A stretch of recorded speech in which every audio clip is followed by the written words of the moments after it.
You'd think that the principals would be the first ones forward.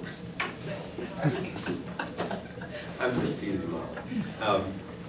Thank you all for coming. I think most of you know me, but just in case, I'm Dave Munger. I'm the president of the Council of Neighbors and Organizations. This is the second of what had started off to be a really exciting little thing that we, thanks in large part to Brandy, of a series of conversations with elected and former elected officials, most of whom are women in our particular case, and we're very glad to have you come.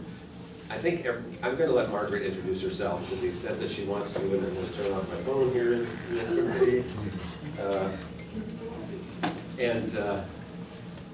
We're looking forward to this conversation. So Margaret's going to talk for 10 minutes or so, and then we're all going to have a chance to ask questions and make comments. And I know you have a question you want to ask Brandy and Margaret, so we'll do that too. Anyway, we have a couple other things that I think I've told you all that you need to know, except possibly I need to reiterate there is coffee in the kitchenette. Help yourself if you're interested. And without further ado, Margaret Radford. Wow. So do me a favor, start tugging your ear at about the 10-minute mark. Oh, Don't worry, Margaret. well,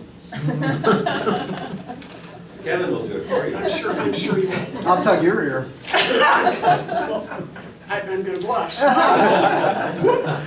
Before we get started, could we just go around the room? It would help me tailor my message a little bit. I know a lot of you on face, but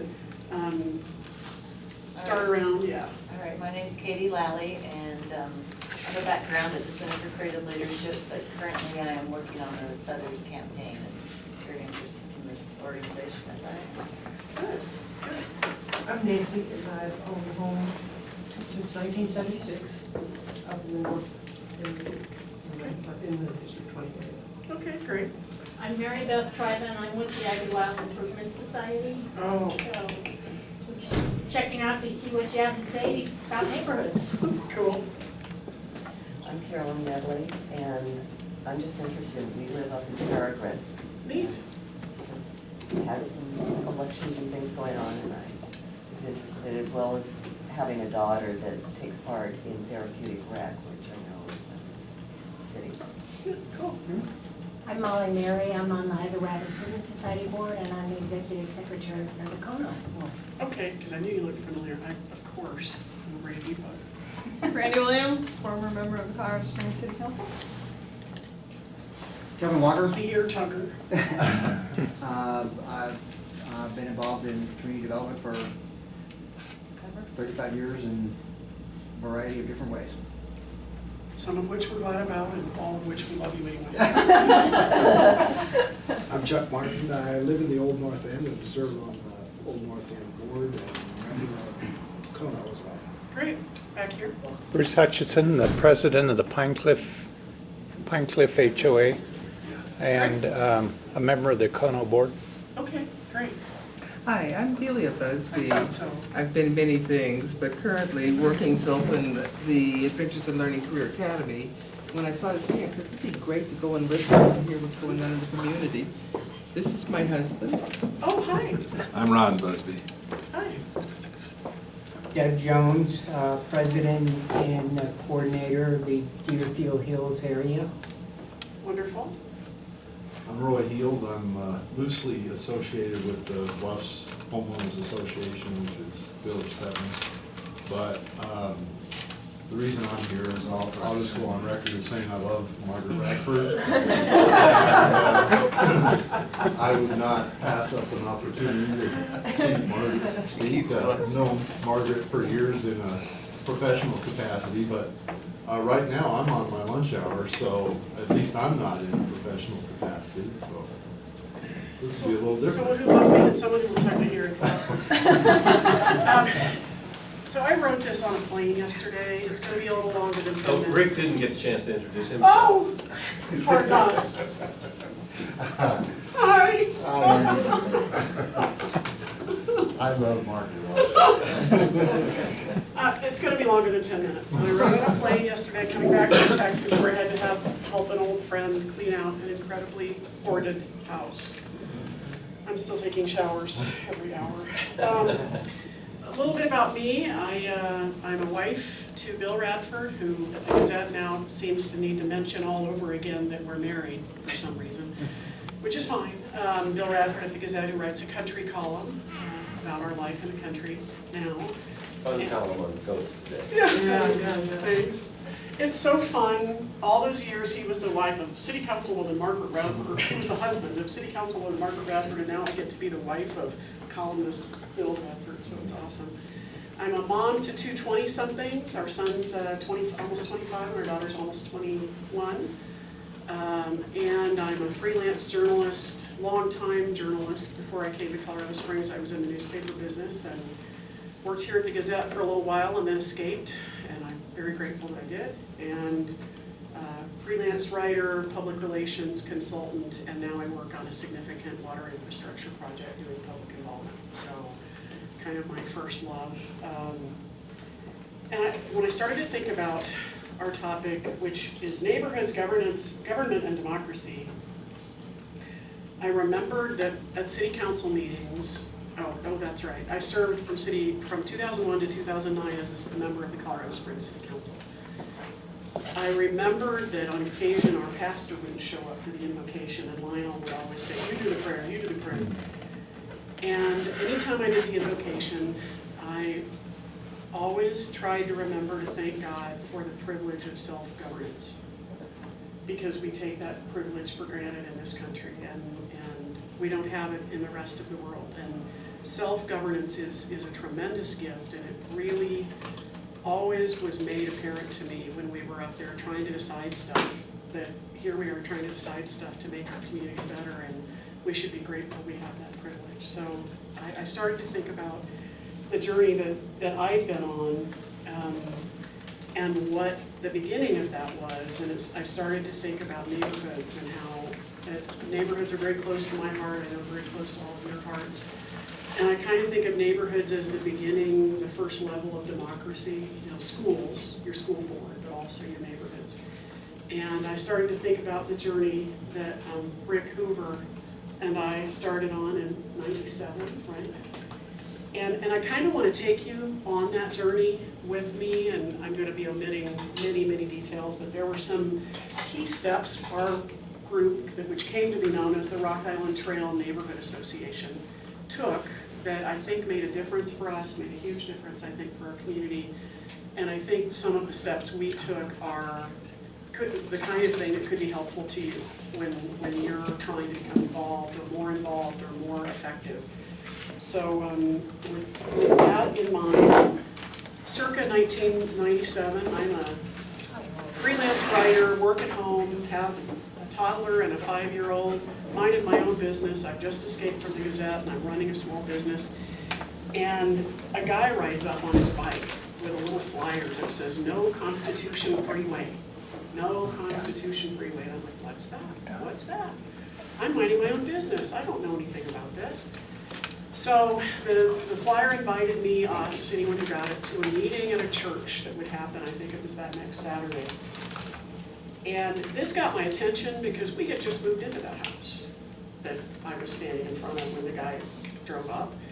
And I had done all the research, journalist by profession, please excuse me, let me do all the research. And I had checked what was going to be behind us.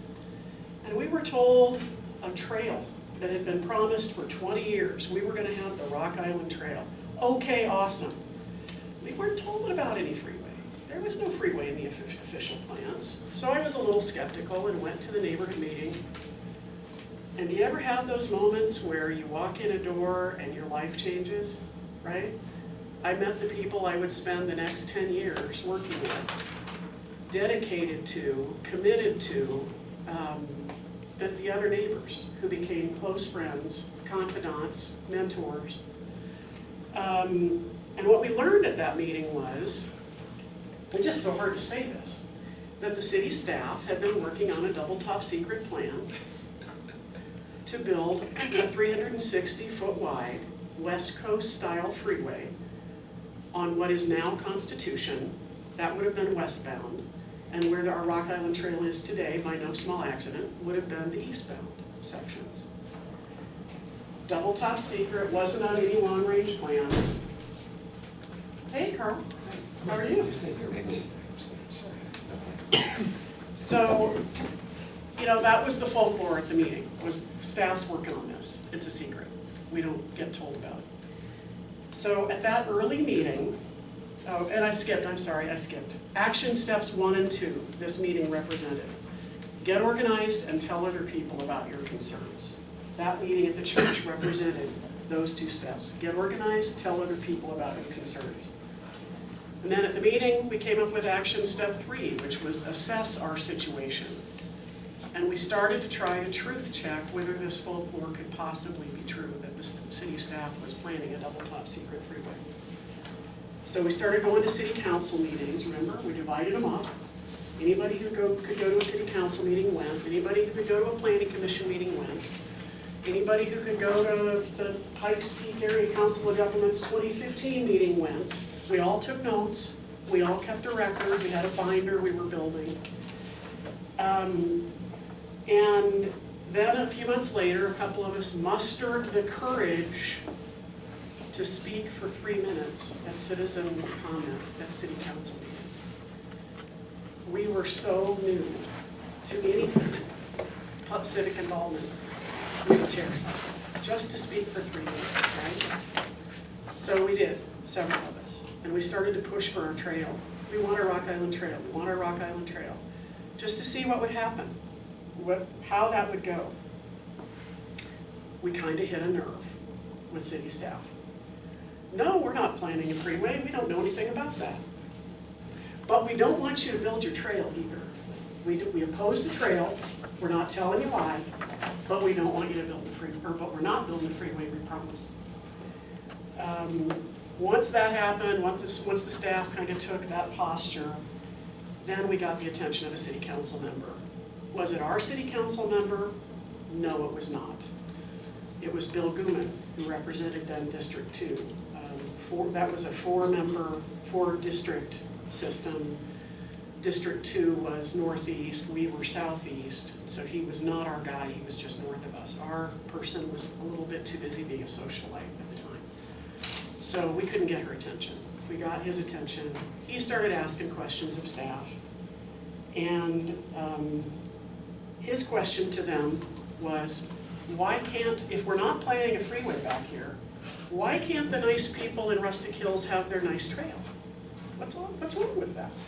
They're so nice. Action step 3, be nice. Be nice, be reasonable. Don't be annoying, as hard as that is for me. Action step 5, ask elected people for help. They love when you ask for help, right, Randy? Right. Much better than getting in their face. Ask for help.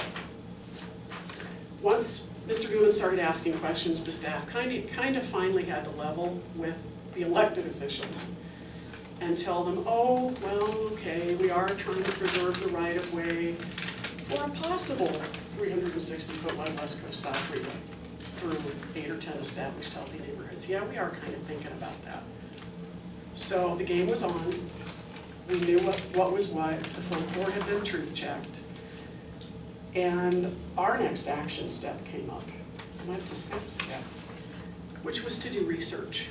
And in some ways, I look back at that part as the most interesting part, because we had a transportation planner who was part of our group, a neighbor, and he kind of guided us through all the current literature on the subject of, do you retrofit a large West Coast style freeway through 8 or 10 established healthy neighborhoods that are kind of still your last hope of healthy, well-established? Do you do that? Is that a good idea? Does it handle the traffic properly? What does it do to your quality of life in those neighborhoods? So over several months, we digested, we have assignments, and we digested all the current literature and popular articles and so on. And we did a binder, and I wish I'd brought it, I meant to. We did a binder this thick. The color was red on the outside. Stop. That might have been something we planned, but beyond that, it was just a very much of a layperson's digest of what the current literature was. Where am I? 9 minutes, 10 minutes? Kevin. I'm sorry? You're not listening. I am, No. You're Where am not I? typing on your ear. I'm not paying attention to the time. I'm just engrossed in your, Are you really? I'm not giving all the secrets away. So, over several months, we produced a binder that was a very faithful representation of the current literature, we felt. Some of it wasn't always in our favor, some of it was. So we took that to city council, and by then, a few of us had worked up enough courage that we could go up to the podium and hear and had copies for everyone. And so doing our research, step 6, really paid off. As a result of that, the city council authorized the first ever east-west mobility study to be conducted by professionals who didn't work for the city.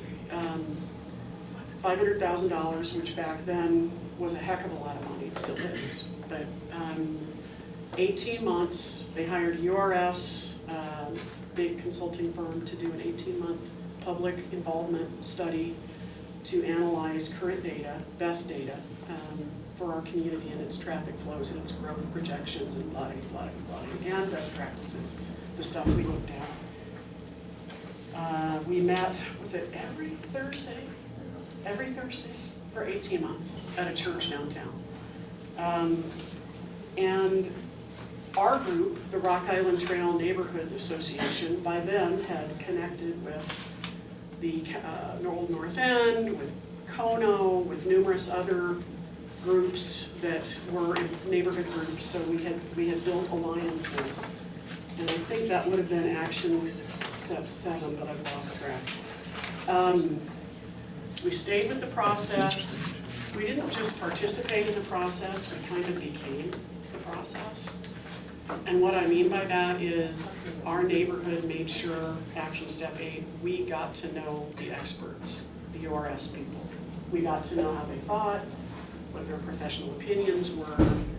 We didn't let ourselves just be the troublemaker neighborhood. We wanted to really understand, because we either wanted to protect our neighborhood and get our trail, or we wanted to know what was really best for the community. And both of those things, not either or. Because if the data had ultimately shown that ramming a 360-foot wide West Coast freeway through our neighborhood was a good idea, scientifically and from a societal standpoint, we probably would have been there. But guess what, it didn't, not surprisingly. Our work and the professional work all said the same thing. Ramming a 360-foot wide West Coast freeway through 8 or 10 established neighborhoods will do this. It will expedite urban flight. It'll cause loss of sales tax to the suburban areas and in our community, into the county. It'll help cause urban decay. It'll cause societal damage as a result of that urban decay. There'll be economic justice issues. Only the poor people get posed in a case like that, is often the case. It'll cause, and this was the most telling point, putting a freeway like that through established neighborhoods will cause just the opposite of what a community wants. It'll concentrate traffic in one corridor instead of disperse traffic. And that was, I think, probably the most important point that the East-West study found. Rather than keeping keeping the people traveling Woodman who need to travel Woodman, and the people traveling Austin Bluffs who were going to destinations more related to Austin Bluffs, and the people traveling Drennan or Constitution, rather than keeping people sort of dispersed in the neighborhood, or in the community, big freeways tend to funnel everybody down the same corridor. And then they have to get back out somehow to where they're going. And that was counter to what current thinking was at that time, and still is, on the best way to build a transportation system. Don't concentrate, disperse. You've been 10 minutes now. Say again? You're at 10 minutes now. Am I? Okay. Long story made short, those proposals that the East-West study brought forward, Woodman, Austin Bluffs, Drennan, now Proby, some improvements on Constitution, traffic improvements on Constitution, MLK, which it's in the state's hands, how are you ever going to crack that nut? Those are the projects that we move forward with as part of PPRTA and as state money as well. So the system that you see being completed today is the direct result of that east-west study, the direct result of a couple of neighborhoods going, what? What? Do we really need to do this? So in the end, after all of this was concluded, we said, you know, we still don't have our trail. Wait a minute. We still don't get the trail. So we were able to go to council. We were able to say, okay, freeway's kind of off the table for now. We'd like our trail, if you would. And the council authorized construction of the Rock Island Trail between Circle and Powers. And as an extra added bonus, we managed to apply for a White House award and got it. Just as a special thank you to city staff, we got it. And so the Rock Island Trail in town is 6 miles in town, I think, right? The 15 miles of the trail that is built is part of the America the Beautiful Trail, which is nationally recognized as a White House Millennium Trail. So we got our trail, we still need work on it, but in the end, we got our trail, the community is using it on a daily basis, and the community got the right direction forward on transportation corridors. So the action steps, as I have them, are, and I skipped a few, get organized, reach out to others. Oh, I skipped this one. Build and maintain a contact list, and you will need it. Be nice, or at least seem nice. Ask elected people for their help. Elected people love that. Do your research. Build and maintain alliances. Get to know the experts and learn from them. Stay with it. Don't forget your goal. Your goal, be the process. And get the White House on your side if you can. Always my favorite. I have to tell a little story that I told to Margaret just a little while ago. I was involved with Chuck Murphy and Dick Selats. Dick was the president of the Colorado College at the time. We were all testifying in favor of a particular thing, and council wasn't going our way. And Margaret was on council, and she sent me this text message which said, watch your body language.